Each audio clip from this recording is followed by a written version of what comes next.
Hello students, कैसे हैं आप सब। उम्मीद है कि आप सब बहुत अच्छे होंगे। स्वागत है आप सबका हमारे चैनल NCERT स्टडी पॉइंट पे। इंडियन ज्योग्राफी हम पढ़ रहे हैं और उसमें हम पहुंच गए हैं पूर्वी घाट पे। इससे पहले वाली वीडियो में हमने पश्चिमी घाट पढ़ा था। पूर्वी घाट जो है, सबसे पहले आपको मैप पे लोकेशन पता होनी चाहिए।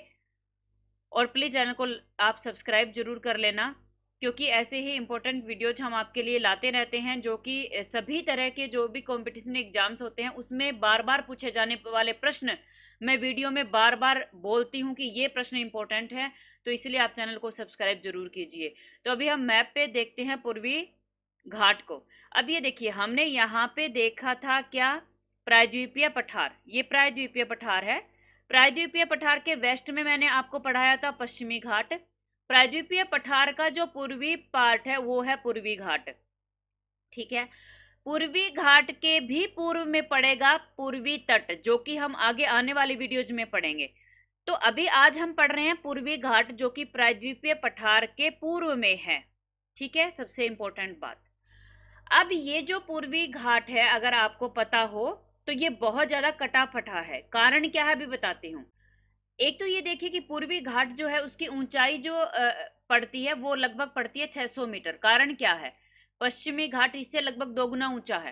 कारण ये है कि जितनी भी नदियां प्रायद्वीपीय पठार में बहती हैं, सिर्फ छोड़ के नर्मदा और ताप्ती को, सारी की सारी बंगाल की खाड़ी में गिरती हैं, इस तरह से बह करके। ठीक है। और जब ये इस तरह से महानदी, गोदावरी कृष्णा कावेरी, ये जितनी भी सारी नदियां हैं, वो क्या पश्चिमी घाट से निकल करके और पूर्वी घाट को पार करके बंगाल की खाड़ी में गिरती हैं। ठीक है। क्यों? क्योंकि प्रायद्वीपीय पठार का ढाल जो है वो दक्षिण में कैसा है, पूर्व की तरफ है। पूर्व की तरफ है तो ये सारी नदियां पूर्व की तरफ बहती हैं और यहाँ आकर के ये पश्चिमी घाट को काट करके बहती हैं। ठीक है।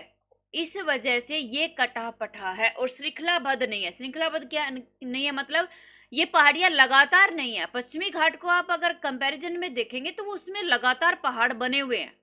ठीक है। लेकिन ये बीच बीच में मान लो, ठीक है, यहाँ पे पहाड़ी आ गई, फिर बीच में कटापटा मैदान से आ गया, फिर पहाड़ी आ गई, फिर कटापटा एरिया आ गया, फिर पहाड़ी आ गई, इस तरीके से ये बना हुआ है।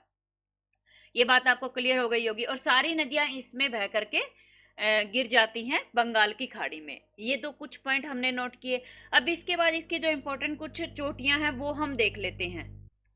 अब जो आपका पूर्वी घाट है वो 3 पार्ट में बटा हुआ है, उत्तरी, मध्य और दक्षिणी। जो उत्तरी आपका पार्ट है उसको कहते हैं उत्तरी सरकार। ठीक है, उत्तरी पहाड़ियां।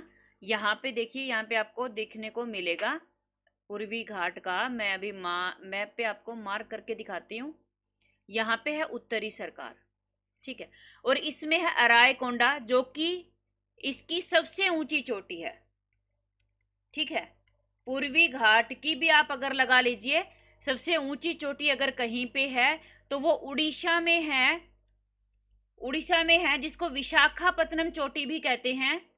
विशाखापत्तनम चोटी भी इसका नाम है। और दूसरा क्या है, अरायकोंडा, जो कि उत्तरी सरकार में पड़ता है। और उत्तरी सरकार के बाद जो बीच का पार्ट है उसको कहते हैं क्या, कुडप्पा पहाड़ी। बीच वाला पार्ट जो आएगा यहाँ पे, तमिल उड़ीसा और तमिलनाडु के बीच में, आंध्र प्रदेश तेलंगाना का जो एरिया आ जाएगा, वहां पे है कुडप्पा पहाड़ियां। मध्य का नाम है कुडप्पा पहाड़ी। और जो लास्ट वाली है वहां पे, यहाँ पे मिलेंगी तमिलनाडु पहाड़ियां। तो ये 3 पार्ट में बटा हुआ। अब 3 पार्ट में भी कुछ इंपॉर्टेंट पहाड़ियां किस तरीके से आपको मैप पे पता होनी चाहिए, कि जैसे सेवराय और जवादी जो है ना वो सबसे इंपॉर्टेंट है। अब जवादी कहाँ पे है ये देखिए, मैं भी मैप पे मार्क करूंगी। ये यहाँ पे जो है ना, यहाँ पे जवादी पहाड़ियां हैं, ये यहाँ पे। ठीक है। और यहाँ पे ये देखिए, इसके बिल्कुल नीचे यहाँ पे जवादी के नीचे सेवराय पहाड़ियां हैं। ठीक है।